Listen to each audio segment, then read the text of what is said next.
What up, Bulls Nation? We've got a live CHGO Bulls coming up for y'all right around the corner. On today's show, who are the top 5 most important Bulls in the upcoming season, and how many of them are named Matas Buzelis? Plus, are the Bulls' playoff chances resting squarely on the shoulders of Matas and his growth in year 2? We're going to revisit Goat's chat with Matas from Summer League, talking about his goals for himself, and we will issue our goals for Matas this season. Next.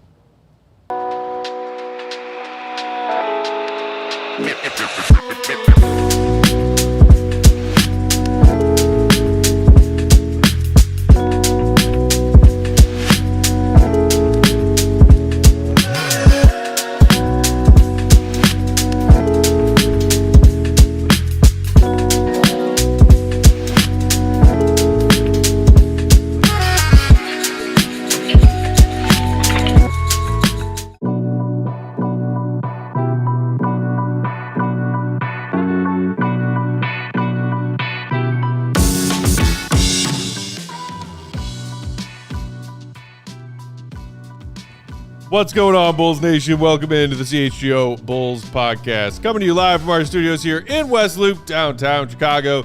I'm Peck, Bulls_Peck. That's Big Dave. Bam! Bam! BWL Sports, Will the Goat Gottlieb, perfectly coiffed. Will_Gottlieb. And Queen of the Controls, one and only Katie W. What up, Katie? Studio A, baby. Let's just say he's the prime suspect.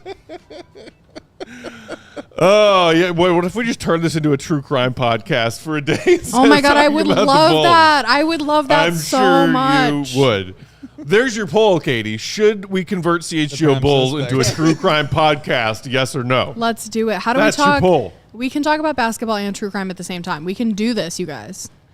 We can. She's right. Are we starting that by making a list of current or former Bulls players or Bulls organization members who have been convicted of a crime at some point? Suspected of a crime at some point? About like some John Starks card where like two the Menendez brothers. The Menendez brothers behind John Jackson. Starks in the background. Yeah. I own this card. Again, so do I. Yes. It's a great collector's What is item. the deal with that? So it was after they killed their parents, or both their parents, they had all this money because they inherited the money. So they went to a courtside NBA. I mean, they spent it on a bunch of things, but one of the things they spent it on was courtside tickets to an NBA game. And at that game, they took a picture of him for his NBA. Was it his rookie card or something like that? No, just his card. It was like his card for the card. season, and they're in the background. Action, yeah. You can just see them in the background. Wasn't that like some courtside. alibi or something? Wasn't that the deal? No. It was after they had already killed their parents. It's just they're there. It's interesting because that game happened and that photo that turned into that basketball card happened between them killing their parents and them getting caught for killing their parents. Mm-hmm. Yeah, really sad case, by the way. Look into them. Just Yeah, there's all kinds of like new Menendez story stuff coming out. Oh, because they both finally actually started speaking from prison, telling their side of the story. They're like, let me out. And they're like, no. Sorry. In a smash cut transition, shout out to some of our newest CHGO Sports YouTube channel members. Fizzy and JR both joining the MVP tier of our YouTube membership. Shout out to y'all. Welcome to the party. Shout out to Matty Legend, Dr. Professor, Daniel Barry, everybody else hanging out in the chat. So we're talking Matas and a lot of Matas on today's show. But the first thing to lead into that is this question that you posed to us the other day, Dave, which is who are the top 5 most important Bulls this season? So, and you constructed a list. Yes, I did. Goat and I are going to react to your list as you unveil it and say whether or not we agree. So shout out to my man AG who did a Pacers pod I was on yesterday. That's who I got the question from, because he said I told him about Prove It and what we did. He said, I might want to use that. And I said, well, turnabout, fair play. There you go. So I thought it was a great question, and I thought it was a really interesting one. So I posed it to the guys and the young lady. And, wanted to see the reaction. And this was my list of who I feel from 1 through 5 are the most important Chicago Bulls this season. And I will tell why, and you all can tell if you agree or disagree. So we'll start with one. We'll just deal with one. Matas Buzelis. He's the most important. His development is going to set the Bulls' future up. Yeah. Whether it's great or it's good, because I'm not going to say bad because I don't think he's going to be bad. Whether it's great or whether it's good, it's going to be set up because it will be on the back and on the shoulders of young Matas Buzelis. Like, it all rides on him.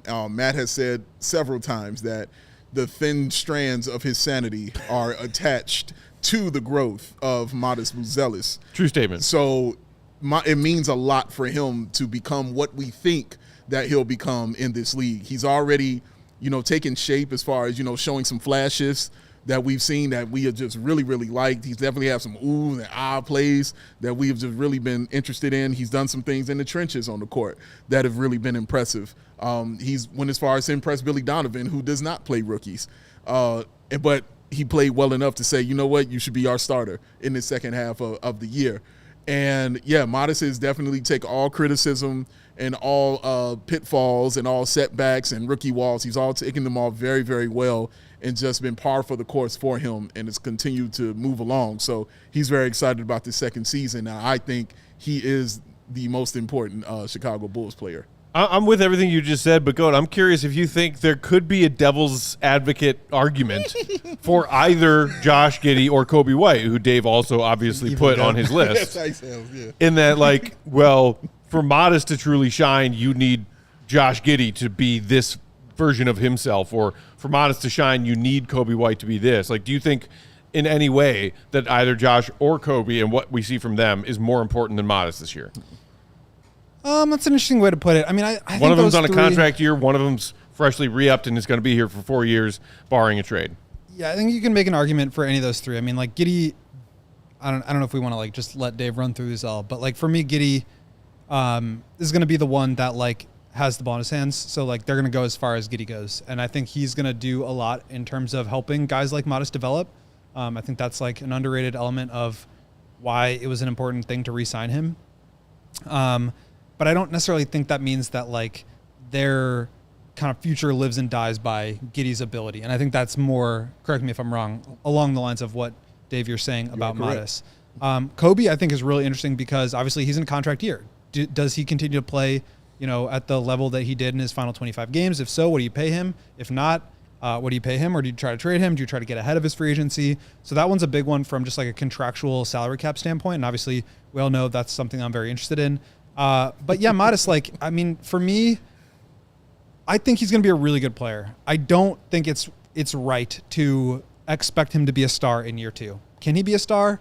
Possibly. I think that's legitimately on the table, and that's not something I say lightly. I do not say that about every player. Mm-hmm. I do not say that. I've not really said that about any other player on the team. Sure. But I think setting the expectation that it's star or bust, and I'm not saying you're saying that. No, I'm not.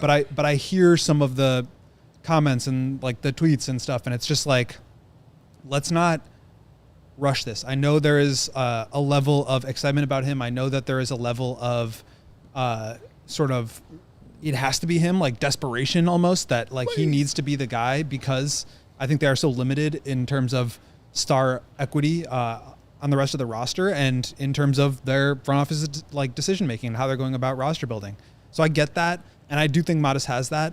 But I also don't know, what does that look like this year? What is the next step for him look like that is between where he is now or where he ended the season and superstar that would be satisfying growth? And I think that's something that we should probably nail down as far as setting expectations for what's reasonable to expect from him within the prism of we know that he is supposed to grow and improve this year, because I think that's obviously true.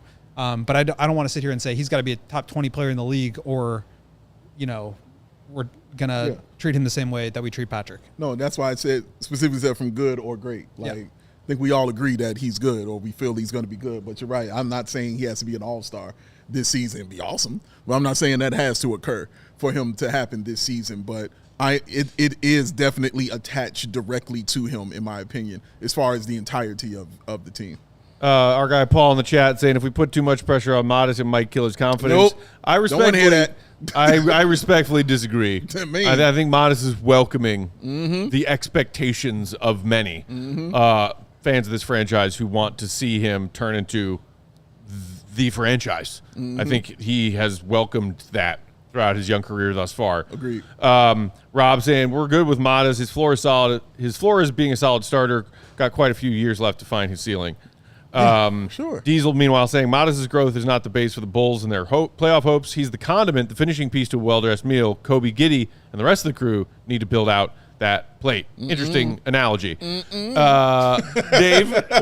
your thoughts on that? Why do you disagree with that? Because it has to be about Matas is the one, man. Like it has Kobe. We don't know the future of Kobe White yet. There's 1 year left on his contract.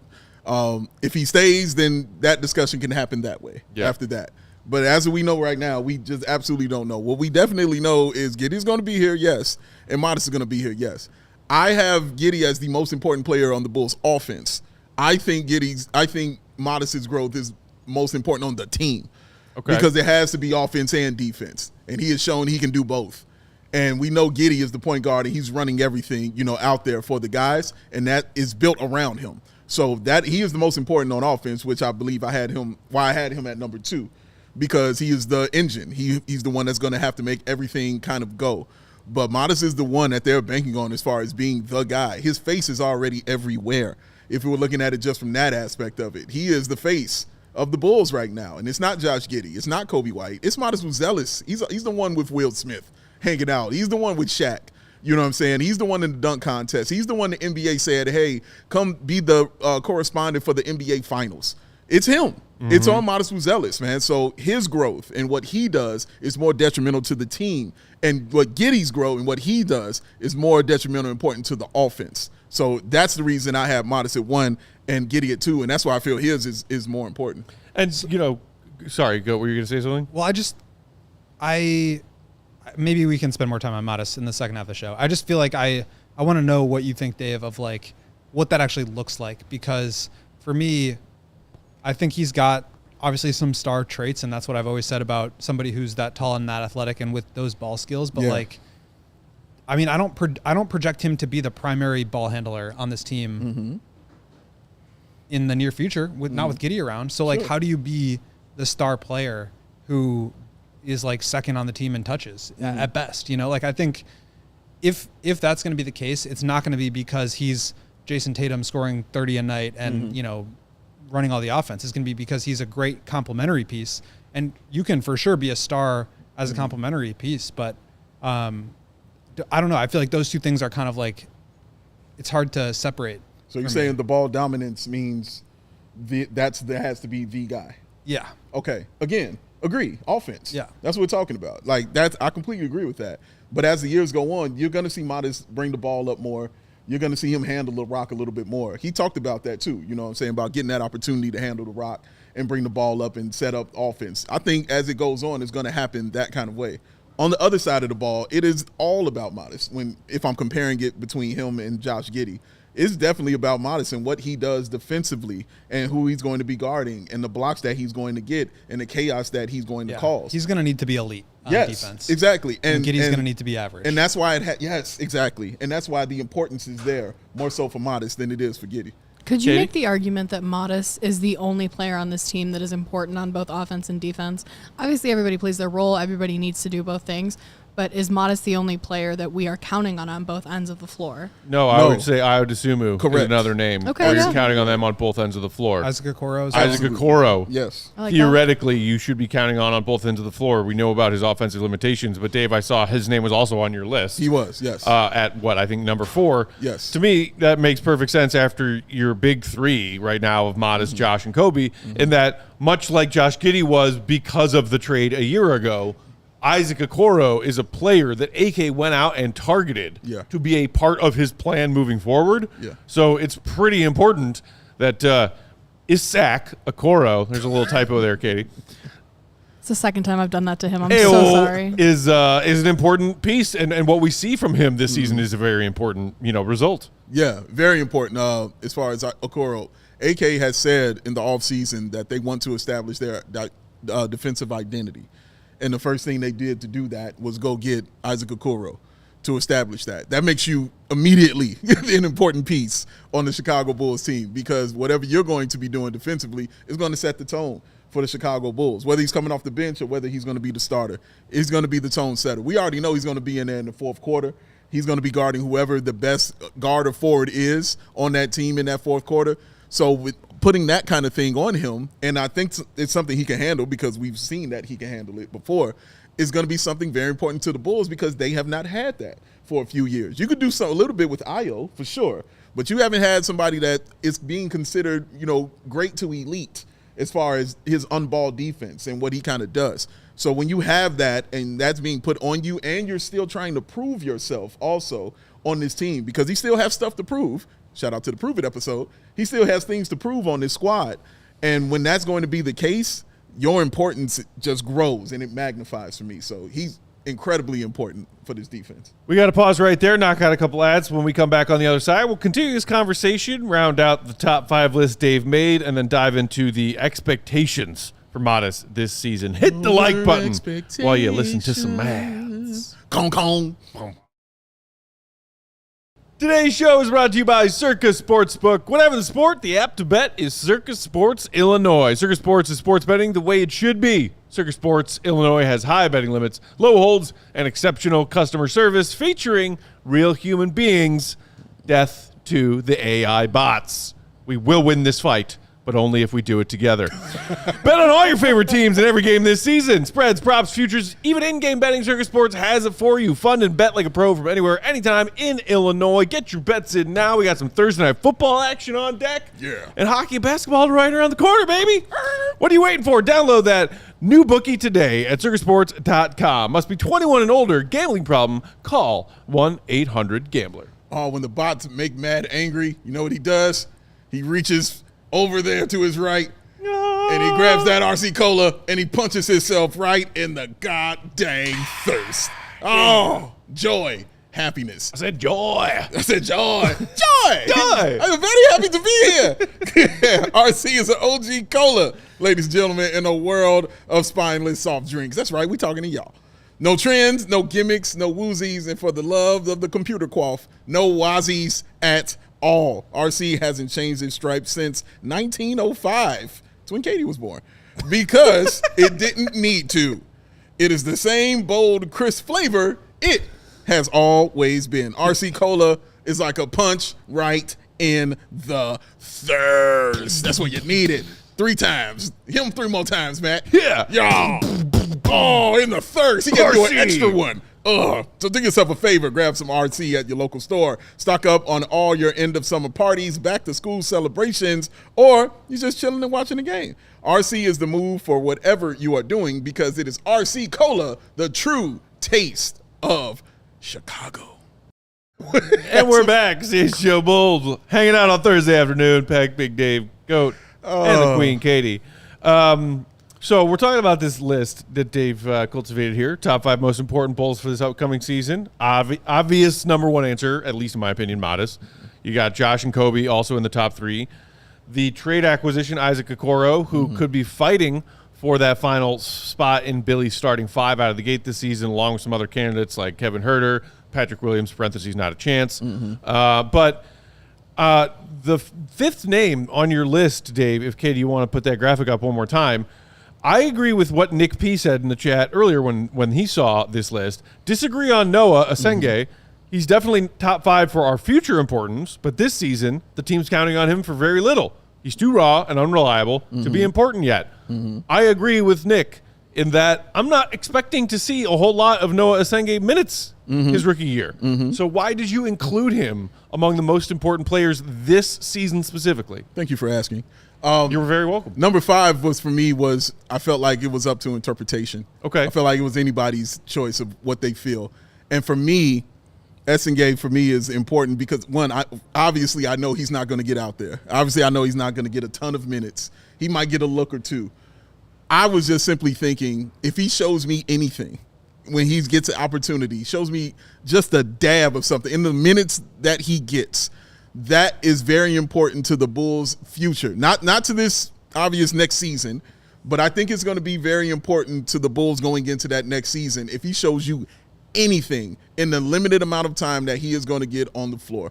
I think it's vitally important, in my opinion, that you see something from that young man because the Bulls, again, are trying to build for their future. They don't really usually build through the draft. And so to have a draft pick that is in the top 15 that is a true AK kind of draft pick, a toolsy guy, you know what I mean, that can do it on both sides of the ball, theoretically. If he shows you something in that realm this year, I feel that'll be vitally important to the Bulls' future. That's how I looked at it. Now, of course, like I said, I left number 5 up to interpretation. I almost put Yuki. Like, to be real with you. You know what I mean? I almost threw him on Big there. Dave's becoming the biggest Yuki fan of the show. Like, I almost threw him on there. And I can make an argument for that. But, yeah, man, like, I went with that because I feel like at some point you need to show something, just a little something.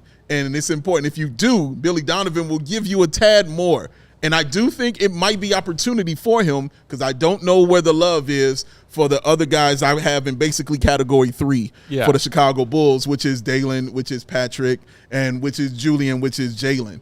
I don't know where the true love lies for those guys. So could Essengue get an opportunity to sneak in there and maybe sneak an extra 30 seconds or a minute of time on the floor away from those guys? I don't know. But if he gets on the floor, he shows me anything. And I mean, shows me something where I'm like, oh, man, I need to see more of him. That's an important thing. Well, what about this? Like, I think the reason I might define Noah and what we see, if anything from him this season is important, correlates back to number 1 on this list, being Matas Buzelis, because they are this team's 2 most recent lottery draft picks. And we saw a couple glimpses of Matas and Noah on the floor together in Summer League, but those were very short, small sample sizes of a different level of the game. That's maybe the one way I would be most intrigued by what number of minutes we see from Noah, if any, this season. And our first real look at if this team can put Matas and Noah on the floor together simultaneously. Yeah, I mean, I think you're right. Like, they are really important to the Bulls' future. I guess I'm thinking about it more in terms of, like, important to their like play next year, and I'm not ready to anoint Matas yet, and I'm not ready to set really any expectations for Noah, although I do think he will have some opportunities. So I don't know. Like, no one's anointing. I'm just talking about, like, you literally just drafted these guys 11th overall and 12th overall in consecutive years where you didn't go to the playoffs. Them playing well and developing some kind of hopefully on the court chemistry. I don't know if there's anything more important than that as we enter this season. Yeah, I mean, you want to see signs. Like, it's important that you see signs. It's important that these guys prove that they can be part of the future. Because otherwise, like, what is the future? Yeah. And so I definitely get it from that perspective. I'm just saying from the perspective of what does that actually translate to on the court? I'm not like setting hard goals for them to reach or to the young guys you're saying you're not setting hard goals for. Yeah. Okay. Because Dave, I don't think think? like if that were the case, like the Bulls would be playing those guys more. They would be doing what the Wizards are doing. They're not doing that.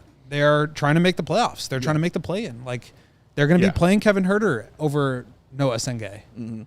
You know, and for me, it's like a couple of guys on here that I would have maybe looked at if I were doing this is like Ayo Dosunmu. What's his contract situation going to be like? Is he a long-term piece?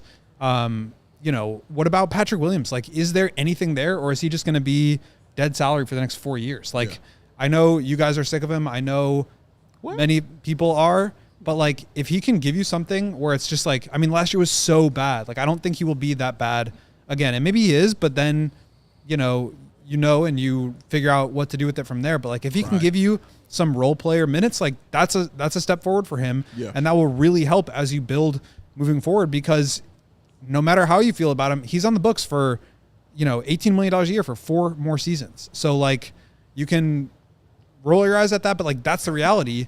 And they need to see if they can like rehab him a little bit. So I'm not saying like any of these guys are going to be gifted minutes that they don't deserve or anything like that. But like, this is kind of wide open. There's going to be, I mean, they've talked about depth. They've talked about playing a lot of guys. Like, I think all these guys have really important, I mean, even like Kevin Huerter and Zach Collins, like, are they going to be around their expiring contracts too? Do the Bulls want to keep them, or do they want to waive their cap hold so they can be free agent players? Like, so much of this year is huge, because it just will either determine whether they stay on this path or like make some real changes.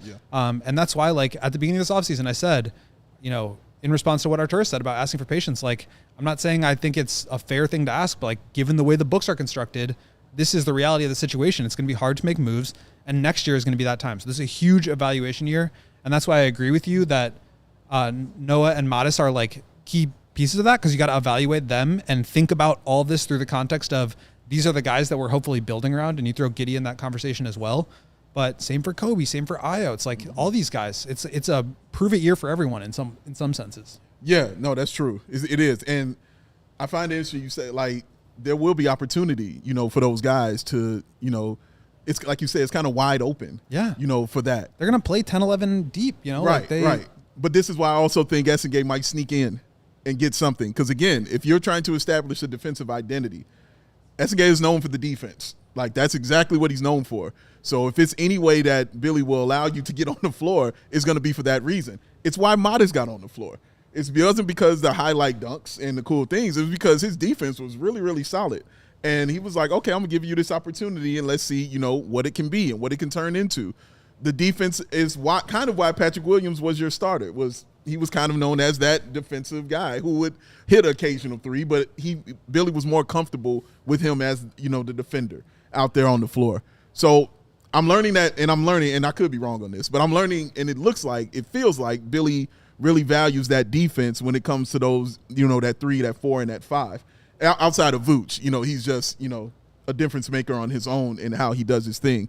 But for you to get on the floor as a young guy, when you're a young guy and need to get on the floor for this team, it's going to have to be on the defensive end, which is why I'm like, well, Essengue may be able to sneak and steal some of these minutes from these guys strictly because of his length and his defensive versatility. Nine-hearted one in the chat just said, asking him, Matas, to lead the Bulls to the playoffs is placing way too much pressure on the kid. Somebody else was talking about putting pressure on Matas earlier. Look, I mean, it's an interesting question that you posed, Dave, about Matas, and part of that being not only Matas, who are the other important pieces for the Bulls if they're actually going to try and be a team that competes this season, and not just in the the juicy juice version of the play-in tournament. But because my answer would be no, as somebody who is a big believer in Matas right now, not anointing him, but most of my hopes and mental sanity, again, hanging on Matas and his development. I still think Kobe White has to be your team's high point getter on a nightly basis, right? I think that's a more realistic expectation than Matas supplanting Kobe as your team's leading scorer in his second NBA season. I agree with that. Kobe's got to be your 25-plus points per game guy. Giddey's your 15, 8, and 7 guy.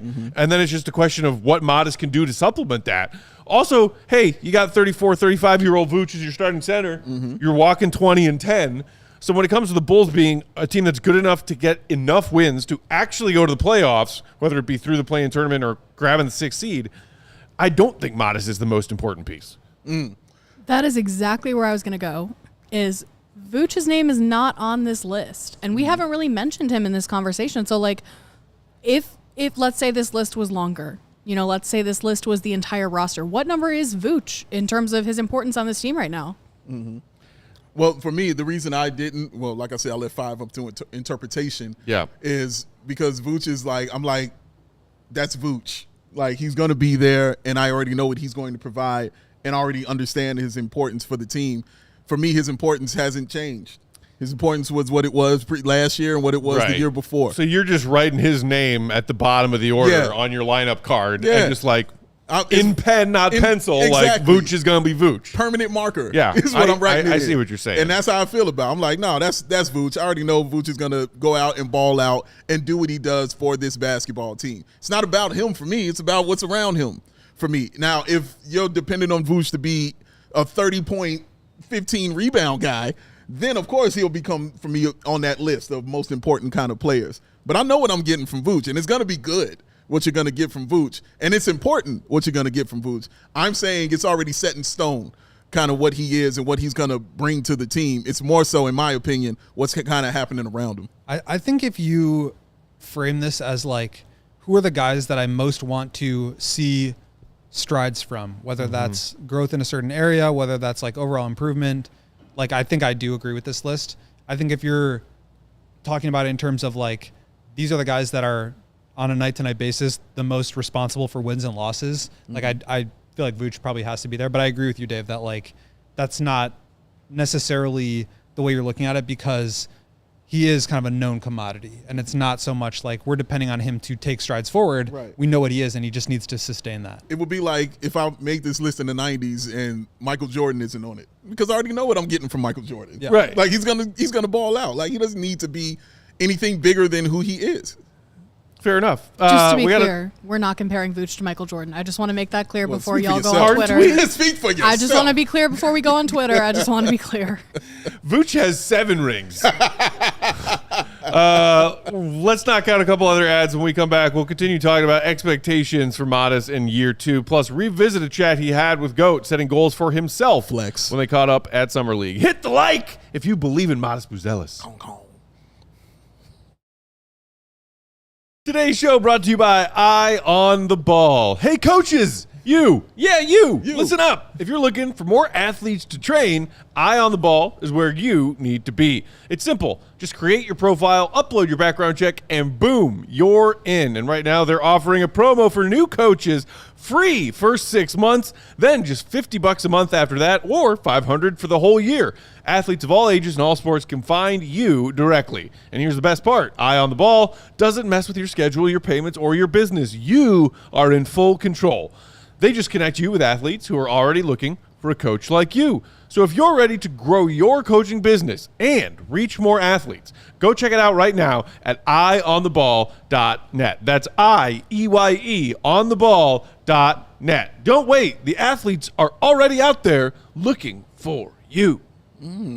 Eye on the ball. And big shout out to my man, because you got to keep your eye on your new car, and you get that from Ray Chevrolet in Fox Lake. They're slashing prices on new cars and giving you big savings when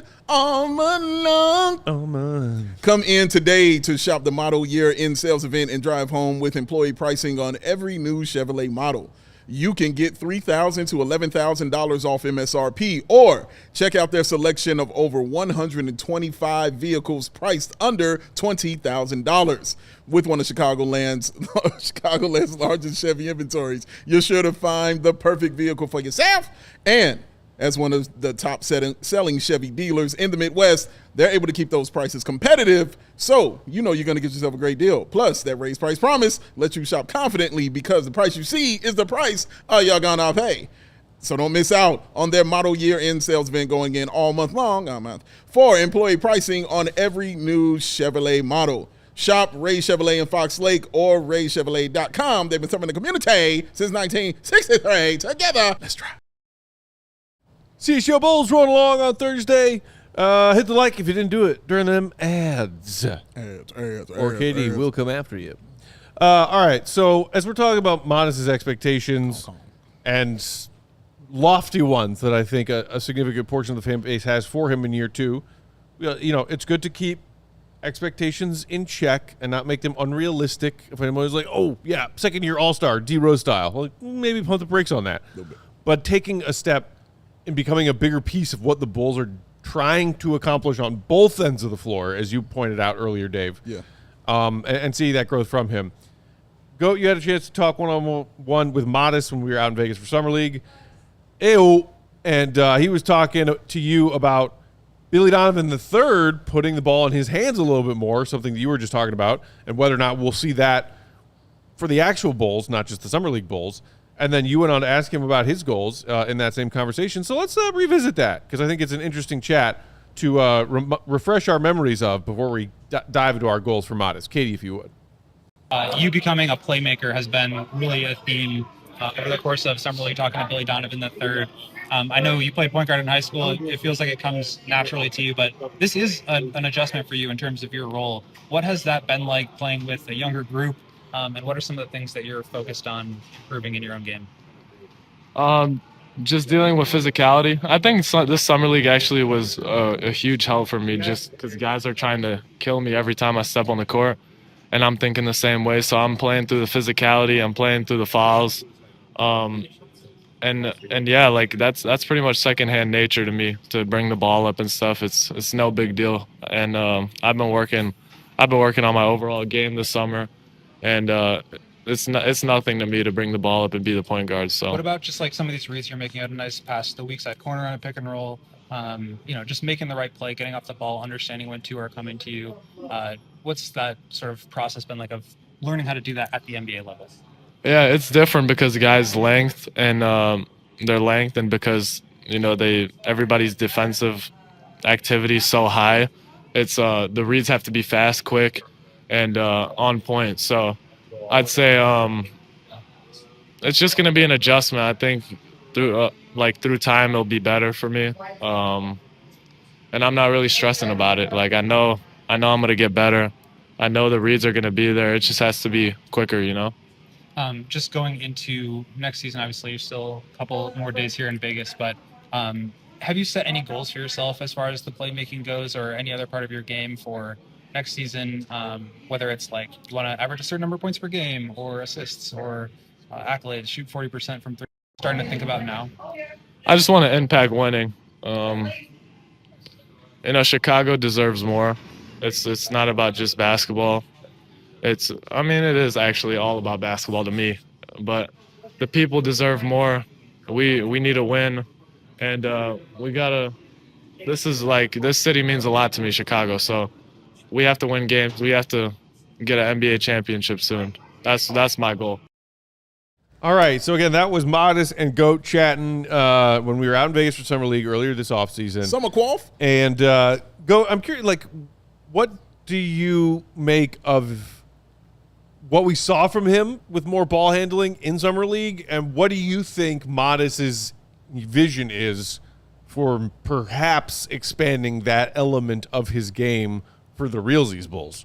For the Realsies Bulls. I think it's good that we're talking about this. I don't feel like he had like a great showing as, like a primary ball handler. Like I would agree. I think he struggled getting into the paint. He definitely got fouled a lot, and that was awesome to see. Like that's going to be, we talked about this with Giddey, with Kobe, with all these guys that are trying to be primary scorers. Like you really need to be adept at drawing fouls and make a living at the free throw line, because that's how you become an efficient scorer. So that was great to see. And I think as he adds bulk to his frame, gets more muscle, he's able to absorb that contact, finish through it better, will be more willing to drive because it won't be so like physically, harmful to him. So I think he'll improve there as he gets bigger. And again, I think that's going to be more than just this season. I don't think he's going to come back from, 2 months of training after Summer League and like all of a sudden be 25 pounds heavier. So I think that's going to be a long-term project for him. But like his handle, he's got some moves. Like his bag is deep. He's clearly worked on like a lot of these side step moves. He does like the windmill, pickup where he's driving. He does the low pickup and then brings it over his head. He's got moves. He's clearly worked on a lot of this stuff. But he's also like gotten his pocket picked a lot. Just like ball handling at the top of the key. And I think for him to like really take a star leap, two things really need to improve, and then everything else needs to improve, right? So like when I say everything needs to improve, I'm talking about his defense needs to get a lot better, his shooting needs to become more consistent and at a higher volume. I think that will come as he adds, strength to his base and is able to get shots off more quickly and cleaner. I think he needs to be better at cutting. Like he's good at that. He needs to be better. He's good at a lot of stuff, but he needs to keep improving there. But the things I think he can really, really improve on to like take his game to another level, and I've said this before with other players, is like ball handling and the ability to break guys down off the dribble. If he can do that and be the one that creates the advantage, that is how you become a star scorer in this league, right? A lot of guys are really good playing with an advantage, attacking a closeout, in transition when they're running in line with their defender, they can make plays.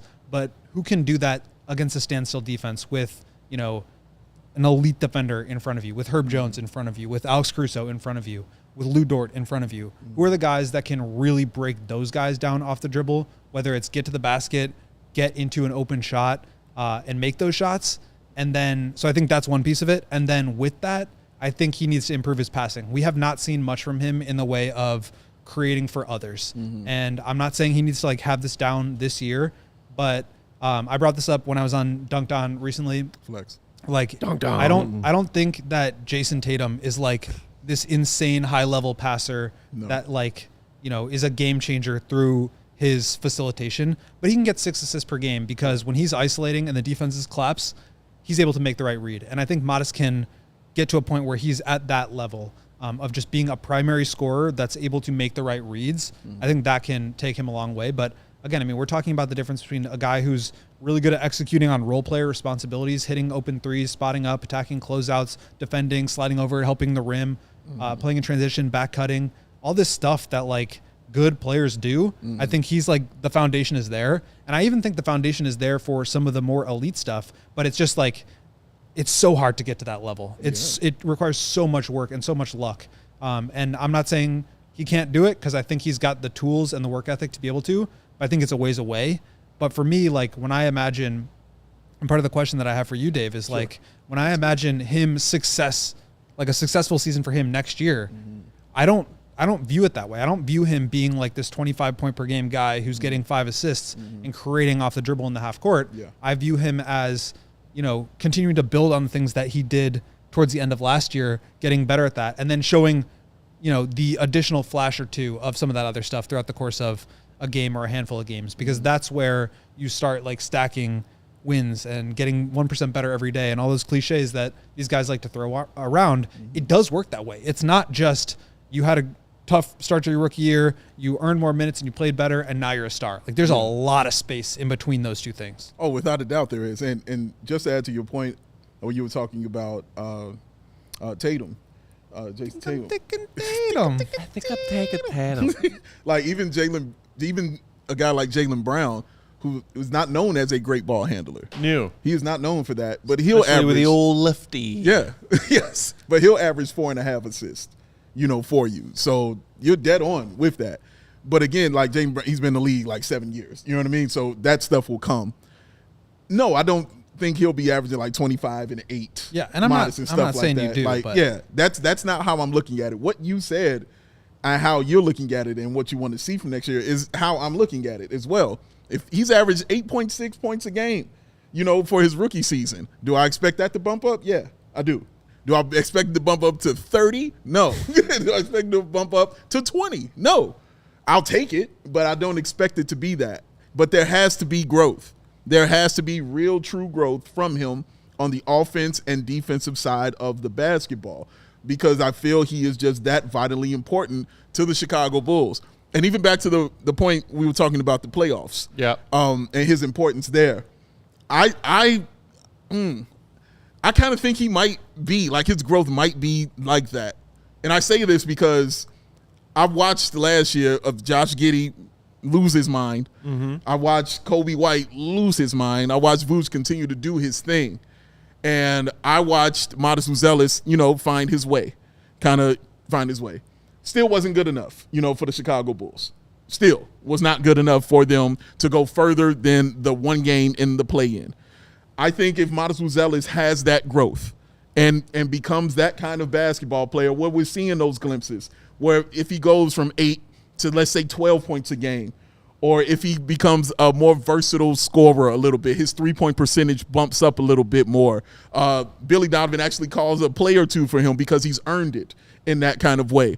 I think that will go a long way for the Bulls and their playoff hopes, because teams won't have to just key in and say, we're shutting down Kobe White, we're done.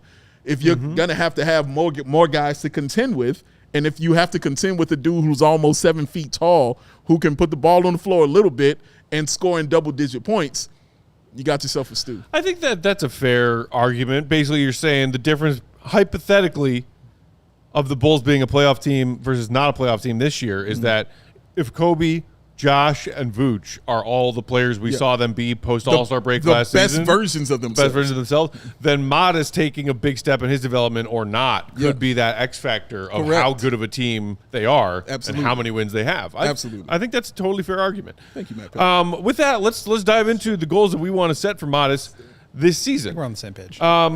I thought about going in a lot of different directions. You were talking about how the increased ball handling and offensive initiation we saw from Matas in Summer League wasn't necessarily very pretty, but what he did do was put his head down aggressively and attack the basket and get to the free throw line a lot. So I thought about going the free throw attempts route. Also, not just Summer League, but his pre- and post-All-Star break splits last year. In 53 pre-All-Star break games, he shot 54 free throws. So literally almost a free throw per game. Yeah. In 27 games post-All-Star break, he also shot 54. So exactly 2 free throws a game. So he doubled his free throw attempts per game from 1 to 2. So I was like, do I want to see more free throws? Because it means he's stronger, more aggressive, and at least has the ball in his hands more somewhat. I thought about usage percentage. I thought about good old-fashioned points per game. Good old-fashioned. What do I want? Basically, I landed on something that would mean all box score stuff is noticed as improving, and Matas is turning heads to generate votes on an award that the entire league is looking for. So my prove it for Matas this year is real simple. It's going to be tough because there is a lot of young talent in this league, but I want Matas to finish top 5 in the most improved player award voting. Real simple. I thought about going top 3, and I'm like, man, that's a tough ask. Yeah. With all of the young talent in this league right now, and the fact that a lot of teams are giving younger guys bigger opportunities, all of the minutes, teams that are shifting younger and might not be winning a lot, but are putting the ball in the hands of a lot of young talent. It's a tough field. Yeah. But we saw Kobe nearly win this award 2 seasons ago. We did. He was a more experienced close. and an older player than Matas will be now coming into year 2. But still, like, to me, if Matas is in that conversation enough to get significant votes for a top 5 finish, it means he's doing a lot of things right and a lot of things better. So I was like, let's keep it simple. Finish top 5 in voting for that award, and I think he's capable of doing so. Yeah, I like that. I feel like that's realistic according to the 9-hearted one, which is on point, and it's right. That is, and if he finishes within that you will see it. You will see it within the team as far as, like you said, wins and losses. You will absolutely see that because, again, the league taking notice of anything the Chicago Bulls do in a positive way is a great thing. How much fun was it hearing Kobe White's name being discussed for most improved player? It's awesome. On national scales Great. and national and them actually selecting him. It's like the only good news, feel good story that was Bulls related that got national attention. So true. In the span of 3 years. Yes. And deserved it. Yeah. Like it was realistic. It wasn't just a pipe dream kind of thing. No, it should have been that for Kobe. So yeah, I think that could be in the cards for Matas Buzelis. Yeah, and like I think it's hard for young players to just be a part of that award because like typically you're supposed to improve, but I don't know. I feel like it's more the more I cover this league, the more it's like I don't know. I just feel like the second year is so hard for guys. Like I always kind of been the poster child of this for the Bulls, where it was like he got thrown into the frying pan in his first year, and he was awesome. He like played really well. He filled in for Lonzo. He was executing like older rookie, knew how to play, knew how to compete, knew how to defend, and was able to thrive in that, even though it was, you know, the college season's what, like 30 games, and now he's playing 82. And now he's like, I mean, that was a playoff year, right? So he comes back into his second season, and he struggles because now it's a little bit harder to, you know, play against a defense that is prepared for you. And I think if guys can do that, where they really show improvement in year 2, to me, that does speak volumes because I feel like it's so hard to do that with the way the league adjusts to you. I think that speaks a lot to not only your skill improvement, your physical improvement, your mental improvement, but also just how you're able to be a step ahead of how the league is trying to get a step ahead of you, right? I like that. I think it's a hard thing to do for a second-year player, but I like it. I like it a lot. Shout out to our friend Joel in the comments who just let us know. I'm not sure from which sportsbook this came, but odds to win most improved player this year as of right now: Denny Avdia, plus 900. Andrew Nemhard, plus 1,000. Matas, plus 1,500. Might be a little, throw a few bucks on that fun bet. He's the one. That I will be cheering on aggressively. Come on, Matas! But, you know, like, again, I think you're right about the whole, like, year 1 to year 2 players or year 2 to year 3. Like, they're supposed to be getting better. Yeah. Usually you'll see a most improved player award go to a player who's been in the league a bit longer and then has that quote-unquote breakout year. Correct. And that kind of was what Kobe, you know, when he averages 19 whatever points per game, coming on the heels of a pretty quiet year for him, having had all those years on his resume already, those are the players you kind of see that get those votes. But, like, you know, you mentioned the 8 points per game, Dave. 8.6, 3.5 boards. If he averages 18 and 8 this year, bruh, what?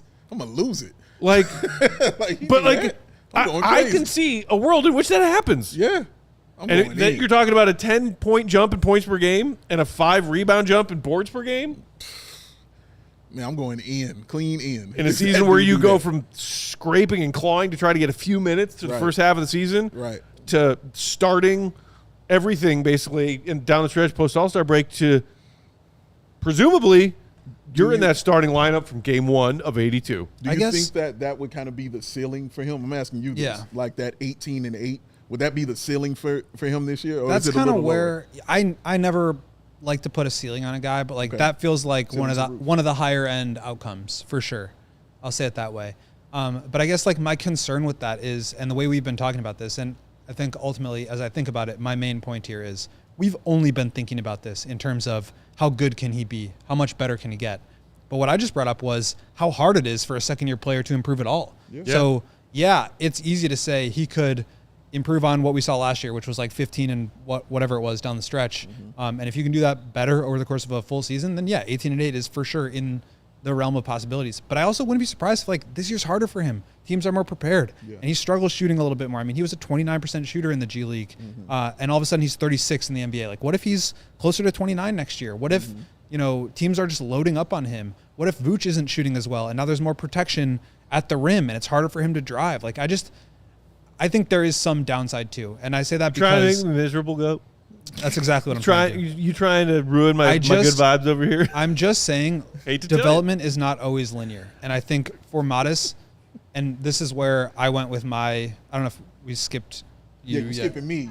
Okay. Yeah, you got to come. We got to get Dave's first. But that was what led me into mine, which we'll talk about as soon as we're done talking about It's totally this. fair to point that out because there is a very real world where that happens. Because I do agree with that point that you made, which is why my prove it for him didn't go that way as far as his offense. I went with the defense. Because that's what I'm looking at. So this is what I want to see from him. And this was me being nice, honestly, because I had bigger numbers for him on that. Last year, Matas Buzelis, 77 games, I believe he started 31, had 75 blocks for that season for the Chicago Bulls. I'm knowing that he's going to be the starter, knowing he's going to get more playing time, I wanted to see that, and I want to see that number go up and increase. So if you're giving me 75 and you weren't even starting for not totally half, but close to it. Yeah. If you give me 75 for that, I think 130 is doable. That's how I'm looking at it. And again, this is me putting it on him because I completely disagree with putting expectations on him, especially a dude who is out here telling you he wants to be the best. You damn right I'm going to put the expectations on you when you come out talking like that because I believe that you can be that. So that's why I'm going to put that on you for sure. As far as the defensive field goal percentage, even going into the All-Star break, Matas Buzelis, going into that All-Star break, he was right before it. He was first in defensive field goal percentage among 220 players. He was first, all right? When it got right to the All-Star break, I believe he ended up third, and he was at 42%. I think it was 42.3% it was for him. So I'm like, if you can reach that, once again, if you're reaching that before you're even a starter in this league, then I want to see it be 41. I originally had it 40. You know what I mean? But I said, okay, fine. I think if you can reach that 41% defensive field goal percentage. When he finished last year, he was at 45.9% overall. 45.9% was his defensive field goal percentage. I want to see it be 41 from Matas Buzelis because I think the development that he has on defense will go such a long way into him growing his game and continuing to be that player that we truly, truly want him to be. I think the points will come. I think the rebounds will come. I think the alley-oop, awesome, cool plays will come. Those ridiculous three-pointers that he'll shoot, all that stuff, I kind of feel like that's a given and that will come. But what will keep you on the floor and keep you on the minds of your coaches and of other people in the league is what you do defensively. They have to account for you defensively, even more so than they have to account for you offensively in this season as far as what the Bulls are doing with their team. So, and especially with AK talking about establishing defensive identity, that's what I want to see from Matas Buzelis, man. I want to see him bump that up. So I like putting it on. I like the UN defense. It was 135? 130. 130. Okay. That's a lot of blocks. Last year, a lot. Wemby led the league in like 45 games, by the way, with 176 blocks. Jeez Louise. Next closest, Brooke Lopez, 148. Miles Turner, 144. Walker Kessler, 138. Texas Ranger. And then Jaren Jackson and Evan Mobley tied for 5th at 113. So we're talking about him in elite of the elite company. Yeah. And obviously there's a games played element of it too. Sure. Where that's about 1.5 blocks per game. But if he plays, 70 games, it's 1.9 or 1.8. Yeah. But yeah, I love that. And the Bulls need that, right? They need rim protection. They don't have need that. someone Right. that can do that, who's aggressive on that end, who can really help erase shots and generate turnovers and create fast break opportunities out of their defense. And I think that really rolls your whole point in a bow here, which is that it's not just the offensive end that is important for him, but it's can he become an elite defender so that this Bulls team has a floor there defensively because, it's tough living out there with, the rest of the guys. I mean, how many games did we watch the Bulls lose last season? 142 to 136. Yes, correct. That's true. Let's get some stops. Go. What do you want to see Matas prove this year? Okay, I hate this. I hate that I said this. I hate that I said this. I want to say, I even clarified when Will sent me this. I was like, what the hell? I hate that I said this because man. I hate when the Bulls say this. They're like, I don't want to set expectations. I just want them to get better. I know. I hate it too. But with all the things that I listed off earlier that he needs to improve on, it was so hard for me to pick one of those things where it's he needs to be a better spot-up shooter. He needs to read the court better and understand where he needs to be so that he can create open space for his teammates. He needs to understand when to cut better. He needs to finish better. He needs to get into pull-up shots better. He needs to improve on his body. He needs to improve on his awareness and reading the game quickly and understanding his assignments. He needs to get over screens better. He needs to stay in front of guys better. He needs to lead guys in to help better. There's so much that he needs to work on, and that's just on the role player stuff. Right, that's not even starting with the how do you break guys down off the dribble? How do you get into your sidestep, pull-up jump shot from the elbow over a defender? How do you drive and draw fouls? How many different types of pickup moves do you have so that you can get a hand in there and get to the free throw line? Are you finishing well below the rim? Are you finishing well above the rim? Are you playing well in transition? Are you doing all of these things consistently? Are you preparing for every game, reading the scouting reports, preparing as well as anybody else, practicing, work ethic, taking care of his body? It's a long season. There's so much that I just couldn't even start to pick one thing. And so, and that was the other thing that I wanted to make the point is you might see improvement in all those areas and you might not see the numbers improve. But that's how I'm going to know he's onto something. He's getting better. There is pathway for him to have better numbers at some point if I'm seeing improvement in all those areas. So I get it. That's an annoying cop out of an answer, but there's just so much there that he needs to be better at that it was just, it was hard to narrow it down at all. Coach channeling his inner AK, setting the low bar for Matas of growth as opposed to regression. I'll stay. But again, fair to point out that is a possible outcome this season, is that because higher up on opponent scouting reports and X, Y, and Z, Matas struggles instead of blossoming this year. Totally possible result. Katie. Yeah, first of all, I just want to point out this elite comment from Beef Dip. I was hoping you meant facial hair growth. That's amazing. Good work. Proud of you. Anyway, so my Prove It, Dave and I are of one mind today, which doesn't happen often, but hey, here we are. One brain cell. I went on the defensive end because, as you guys have been saying, the sophomore slump is very real. We see that from a lot of guys, but it's typically on the offensive end. So not only am I focusing on defense, because I'm a big softie, I just said no defensive regression. That's all I want. We saw defense that was strong from him last year. Just don't get worse. That's all I'm asking for. Like I said, I'm being soft on him. I know that. Maybe it's because I've been let down by so many players, but I'm being very, very soft with this one because the sophomore slump is so very real on the offensive end. I swear the Bulls are just gradually training all of us to lower our expectations. But this is why I like don't it, get I didn't. worse as you enter your prime athletic years. Yeah. It's the same thing I was doing with Patrick Williams when he was early on talking about, I know I can be an all-star in this league. I know I can be an all-NBA in this league. And he here go the was expectations the only one who knew that. Here go the expectations, though. Yeah. When you say that, I'm going to lay out the expectations for you, at least how I see them. But Matas has been saying it since he walked in the door. To me, that's why I'm not with those Bulls fans who are saying, oh, don't put too much pressure on him. I ain't with that, bro. It's not good for him. Yeah, no. Matas wants to be great. Yeah. He has stated as much and done so repeatedly. So as a Bulls fan who is holding out for a GD hero right now, I'm going to point to that young man and say, go be our hero, because we freaking need one. For the love of God. He's putting it on himself. We aren't putting it on him. He is putting it on himself, and that's not necessarily a bad thing. He's holding out for a hero to the morning light. It's not. He's got to be fast. He's got to be strong. He's got to be strong to the fight. I can't end on anything other than that. That was perfect. No, go ahead. Go. I was saying overtime. Come on.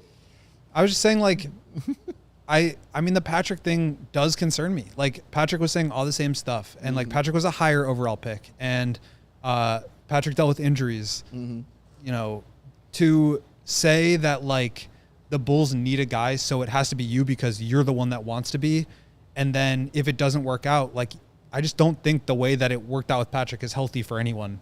For us evaluating him from fans to the team, like, it's just not.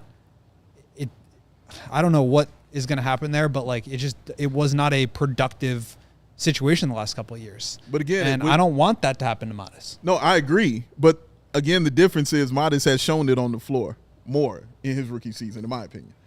I thought he showed it a little bit more. I think you're right, but I also think that, to Billy Donovan's point, like, a lot of times people just see the dunks and they see the highlights and they think that and they see like a 10 for 10 game and they see him make a couple of threes and they think that makes him a good basketball player, and that's not necessarily true. It's part of it, but it's not the whole equation. And I think the reason why Patrick has looked poor the last year in particular, but really throughout, is not just because of the lack of highlights when he's, you know, missing dunks. It's all the other stuff that goes into it that Matas really needs to work on too.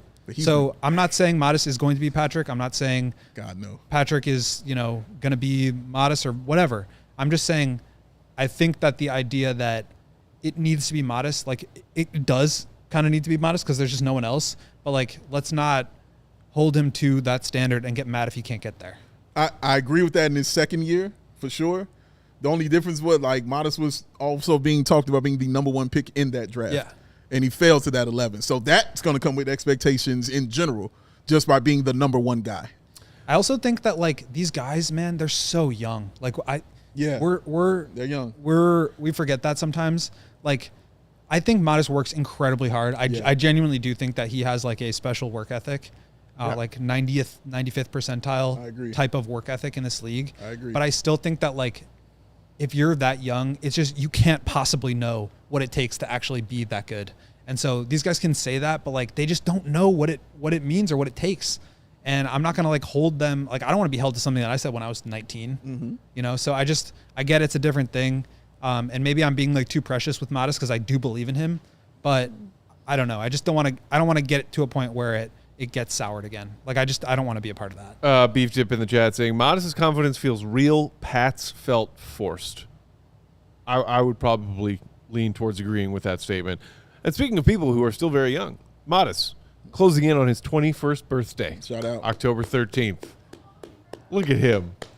Yeah, now it's Matas' turn for us to say he's only fill in the blank years old. Pat, sorry. You're out. You're out. That's going to do it for today. Thanks for tuning in. Hit the like button on your way out if you haven't done it yet. Make sure you also subscribe to that CHGO Sports YouTube channel. Become a member if you feel like it for the extra perks and bonuses, MVP or Hall of Fame levels. Follow the GOAT, Will _Gottlieb. Read his stuff, allchgo.com. Become a diehard so you can read it. Big Days Bow, BWL Sports. I'm Bulls _Peck. We are CHGO _Bulls. Our queen of the controls is the one and only Katie Duffy. We'll be back tomorrow. Live show, 4 p.m. Central. We'll see you then. Have a great Thursday night. Get your bets in. See Red be good. Peace. We all silly like the mayor.